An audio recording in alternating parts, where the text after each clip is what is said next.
Mis amados hermanos, el día de hoy voy a compartir con ustedes una porción de la palabra que se encuentra en Romanos 8, versículos del 5 al 13. La perícopa de este capítulo 8 dice, viviendo en el Espíritu. Pero antes de continuar, te ruego que inclines tu rostro y oremos al Señor. Bendito Padre, gracias te damos, Señor, por este momento que nos concedes para poder estar reunidos mis hermanos y yo escudriñando tu palabra. Te rogamos, Padre, que nos guíes a través de tu Espíritu Santo y nos muestres ese mensaje que has preparado el día de hoy para cada uno de nosotros. Esto te lo pedimos en el nombre de Cristo Jesús. Amén. Romanos 8, versículos del 5 al 13. Pero antes de continuar, te quiero preguntar, ¿cuál es tu principio en tu diario caminar, hermano? ¿Es la carne o es el espíritu? A manera de introducción vamos a ver en resumen los primeros 4 versículos de Romanos 8. Romanos 8:1 dice, ahora pues ninguna condenación hay para los que están en Cristo Jesús, los que no andan conforme a la carne, sino conforme al Espíritu. ¿Alguna vez, hermano, te has sentido como si estuvieras peleando una batalla perdida contra el pecado? Dios aborrece el pecado, entre otras cosas porque su Hijo cargó el pecado de todos nosotros. Cuando Pablo habló de la ley del pecado y de la muerte en el versículo 2, no se refería a ninguna regla o norma. Estaba hablando de un principio que afirma que el pecado es algo en nuestra naturaleza y la consecuencia es la muerte. Es algo que todo ser vivo enfrentará. El versículo 3 relata en forma breve que para la ley es imposible y que solo en Cristo hay salvación y solo Él nos liberará de la ley del pecado y de su condenación y de la muerte eterna. El versículo 4 concluye lo que señaló en el versículo 1 de Romanos 8, para que la justicia de la ley se cumpliese en nosotros, que no andamos conforme a la carne, sino conforme al Espíritu. El pasaje que estudiaremos hoy es Romanos 8, versículos del 5 al 13, y el título de nuestro estudio es Victoria de la vida sobre la muerte. Esto lo haremos por medio de 4 puntos. Y estos son: 1. Dos categorías de personas ocupan este mundo. 2. Consecuencias de ocuparse de la carne. 3. El Espíritu de Dios mora en el creyente. Y 4. Dios nos ofrece la victoria de la vida sobre la muerte. Vayamos al punto número 1, que es dos categorías de personas que ocupan este mundo. De acuerdo al censo de 2020, el 30% de la población mundial practica el cristianismo, incluyendo a los católicos y otras denominaciones que se encuentran en este número, pero solo el 4% son evangélicos. Ancho es el camino que lleva a la perdición y angosto es el que lleva al Padre. Pablo divide a la gente en dos categorías. Veamos qué dice Romanos 8, versículo 5, la primera parte. Porque los que son de la carne piensan en las cosas de la carne. La primera categoría mencionada son las personas que son de la carne y que por consecuencia piensan en las cosas de la carne. Esta categoría se refiere a los no redimidos, que al decir piensan en las cosas de la carne, el verbo utilizado por Pablo es proneo, sentir. Se refiere a la orientación de la mente de los no creyentes, la mentalidad que incluye además de sus afectos, los pensamientos, los deseos voluntarios de sus sentidos carnales. La segunda categoría la vemos en Romanos 8, versículo 5, segunda parte. Pero los que son del Espíritu, en las cosas del Espíritu piensan. La segunda categoría se trata de las personas que son del Espíritu y que se ocupan de los asuntos espirituales. Al decir los que son del Espíritu se refiere a todos los creyentes redimidos por el Espíritu, salvados por Cristo Jesús. Todos estaríamos en la primera categoría si Jesús no hubiera ofrecido una ruta de escape, si Jesús no nos hubiera dado salvación. Vamos al punto número 2. consecuencias de ocuparse de la carne. Esto lo vemos en el versículo 6, primera parte. Porque el ocuparse de la carne es muerte. Y más claramente en Romanos 3:23, por cuanto todos pecaron y están destituidos de la gloria de Dios. Ocuparse en griego es pronema. Esto es la forma sustantiva del verbo empleado en el versículo 5. Es la intención del pensamiento, es decir, lo que está en nuestras mentes. Y claramente en nuestras mentes carnales. ¿Qué deseo? ¿Cómo quiero lograrlo? Lo que ambicionamos y ocupa constantemente nuestras mentes. También podría traducirse como la mentalidad carnal. Y en consecuencia, la persona que tiene la mente enfocada en la carne está muerta en sentido espiritual. Primera los Corintios 2:14 dice, pero el hombre natural no percibe las cosas que son del Espíritu de Dios, porque para él son locura y no las puede entender, porque se han de discernir espiritualmente. Romanos 8:7 continúa diciendo, por cuanto los designios de la carne son enemistad contra Dios, porque no se sujetan a la ley de Dios, ni tampoco pueden. El problema de la persona no creyente va más allá de su desobediencia, la cual es la manifestación de sus deseos internos, su inclinación para satisfacer sus deseos individuales. Aunque las personas de apariencia religiosa y moral que los llevan a tener hostilidad con los asuntos de Dios, aún las buenas obras realizadas por los no creyentes son producidas por motivos egoístas de su carne y provienen de un corazón rebelado contra Dios. Romanos 8:8. Y los que viven según la carne no pueden agradar a Dios. Gálatas 5:17 dice, porque el deseo de la carne es contra el espíritu.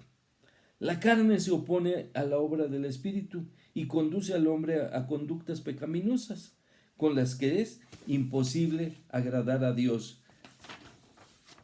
Romanos 8:12 también nos dice, así que hermanos, deudores somos, no a la carne para que vivamos conforme a la carne. Por lo que las consecuencias de ocuparse de la carne son tres, según este pasaje que acabamos de leer. Muerte, enemistad contra Dios y no poder agradar a Dios. ¿Qué ejemplos podríamos mencionar de lo que para nosotros significa ocuparse de la carne?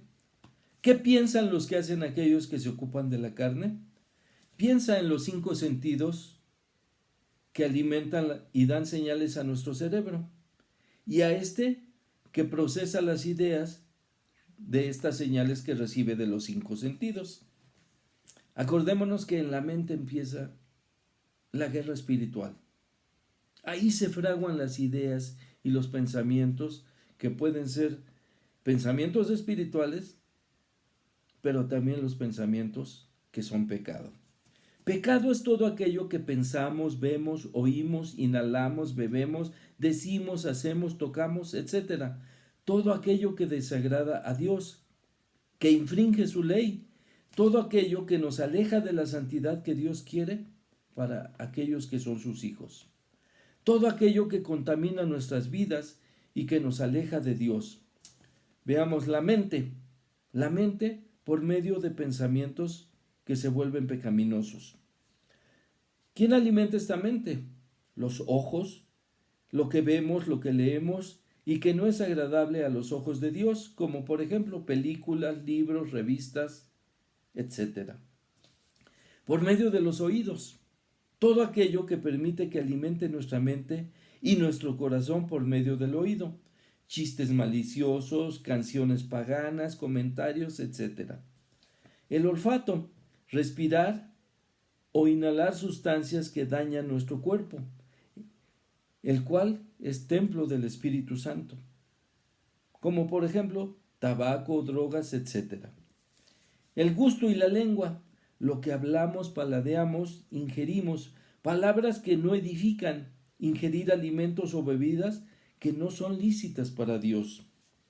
El tacto, esto es tocar lugares y o personas que Dios nos ha prohibido. lugares como los antros, lugares de vicio, fornicación, adulterio, etc. Todo esto se opone a lo que es la voluntad de Dios. Y por el contrario, el favor de Dios, el bienestar del alma y ocuparse de asuntos eternos son las cosas que Dios quiere para alimentar nuestra alma, cosas que son espirituales. Ahora, hermano, te pregunto nuevamente, ¿hacia dónde encuentra placer tu mente? Punto número 3. El Espíritu de Dios mora en el creyente. Mi hermano, ¿alguna vez te has preguntado si en verdad eres cristiano? ¿Alguna vez te has preguntado si el Espíritu de Dios mora en ti? Veamos qué nos dice al respecto Pablo en los siguientes versículos. Romanos 8:9. Mas vosotros no vivís según la carne, sino según el Espíritu, si es que el Espíritu de Dios mora en vosotros. Cristiano es todo aquel que tiene el Espíritu de Dios morando en él y que ha transformado su mente semejante a la de Cristo. Cristiano es todo aquel que ha confiado en el llamado del Espíritu Santo y ha llamado a Jesús a su vida para aceptarle como Salvador, pero que también ha aceptado el señorío de Cristo y que el Espíritu Santo ha entrado en sus vidas. Y esto se puede mostrar por medio del testimonio de vida y de nuestras conversaciones que ahora fueron transformadas. Romanos 8:10. Pero si Cristo está en vosotros, el cuerpo en verdad está muerto a causa del pecado, mas el Espíritu vive a causa de la justicia. Uno sabe que ha recibido al Espíritu Santo porque ahora somos capaces de creer que Jesús es el Hijo de Dios. Primera de Juan 5:5. ¿Quién es el que vence al mundo? Sino el que cree que Jesús es el Hijo de Dios. Y además queremos comenzar a actuar bajo la dirección de Cristo. Si el Espíritu está en nosotros, Cristo está en nosotros. Romanos 8:5. Porque los que son de la carne piensan en las cosas de la carne, pero los que son del Espíritu en las cosas del Espíritu. Y comenzamos a manifestar en nuestras vidas el fruto del Espíritu Santo. ¿Cuál es este? Gálatas 5:22-23. Mas el fruto del Espíritu es amor, gozo, paz, paciencia, benignidad, bondad, fe, mansedumbre y templanza. ¿Qué hace un cuerpo muerto, hermano? Un cuerpo muerto no puede hacer nada. ¿Pero qué hace un cuerpo vivo? Un cuerpo vivo tiene la energía para poder realizar trabajos, para poder moverse, para poder servir a los demás. Y si venimos a ser parte del plan de Dios para la edificación de la iglesia, entonces nosotros estamos vivos porque hemos sido vivificados y el Espíritu mora en nosotros para que sirvamos al Señor. Romanos 8:11. Y si el Espíritu de aquel que levantó de los muertos a Jesús mora en vosotros, el que levantó de los muertos a Cristo Jesús, vivificará también nuestros cuerpos mortales por el Espíritu que mora en vosotros. Servir al Señor por medio de nuestros dones espirituales en los ministerios de la iglesia, en esos ministerios que el Señor ha preparado para las iglesias. Ha preparado predicadores, misioneros, evangelistas, maestros y pastores. Esto lo encontramos en Efesios 4:11. Ahora, además, el Espíritu Santo es la promesa de Dios para todo aquel que ha creído en Cristo y en Cristo resucitado. Primera a los Corintios 6:14 dice, y Dios que levantó al Señor, también a nosotros nos levantará con su poder. Esto es, con el poder del Espíritu Santo que mora en cada uno de los creyentes. Punto número 4. Dios nos ofrece la victoria de la vida sobre la muerte. Romanos 8:6, segunda parte. Pero ocuparse del Espíritu, fíjate hermano, es vida y paz. Un alma santificada es un alma viviente, es un alma llena de gozo y de paz que Dios le ha dado. Esto describe a todo cristiano. Las personas que tienen su mente fijadas en las cosas del Espíritu de verdad están llenos de vida y están llenos de vida espiritualmente y gozan de paz con Dios. Romanos 6:23 dice, porque la paga del pecado es muerte, mas la dádiva de Dios es vida eterna en Cristo Jesús, Señor nuestro. Ocuparse del Espíritu, esto es escucharlo, obedecerlo y seguirle. Todo esto trae como consecuencia en nuestras vidas vida y paz. La vida eterna es un regalo que Dios da a los pecadores que no lo merecían, porque esto es gracia, y lo da a aquellos que son sus hijos por medio de creer en Cristo Jesús como Salvador y Señor. Efesios 2 del 8 al 9, porque por gracia sois salvos, por medio de la fe, y esto no de vosotros, pues es don de Dios, no por obras, para que nadie se gloríe. Romanos 8:13 dice, porque si vivéis conforme a la carne, moriréis, mas si por el Espíritu hacéis morir las obras de la carne, viviréis.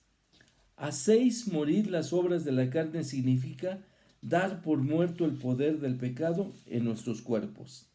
Esto es obra de Dios, es obra del Espíritu Santo y es obra de Cristo en nuestras vidas. Cuando nos consideramos muertos al pecado, podemos rechazar la tentación y así podemos agradar a Dios y obtener la victoria de la vida sobre la muerte eterna. Esa muerte que fue provocada por el pecado, pero la vida eterna Dios nos la da como dádiva por medio de Cristo Jesús, Salvador y Señor nuestro. Ahora, si quieres gozar de esta victoria, tú que no has rendido tu vida a Cristo, debes de aceptar a Cristo como Salvador y debes rendir tu vida al señorío de Jesús. Y tú, mi hermano, que ya eres salvo, ¿qué es lo que podemos hacer los que ya hemos recibido ese don del Espíritu Santo? ¿Qué es lo que debemos de hacer, hermanos? Debemos de compartir con otros esa verdad de salvación y mostrarle el camino a aquellos que están en perdición y hacerles saber, como dice en Juan 14, versículo 6, Jesús dijo, yo soy el camino y la verdad y la vida. Nadie viene al Padre si no es por mí. Solo hay un camino para la salvación y solo ha sido dado un solo nombre en el que puede haber vida eterna, y es Cristo Jesús, Salvador y Señor nuestro. Gracias, hermano. Inclina tu rostro y oremos al Señor. Padre bendito, te agradecemos, Señor, por este momento, por este mensaje que nos has dado el día de hoy.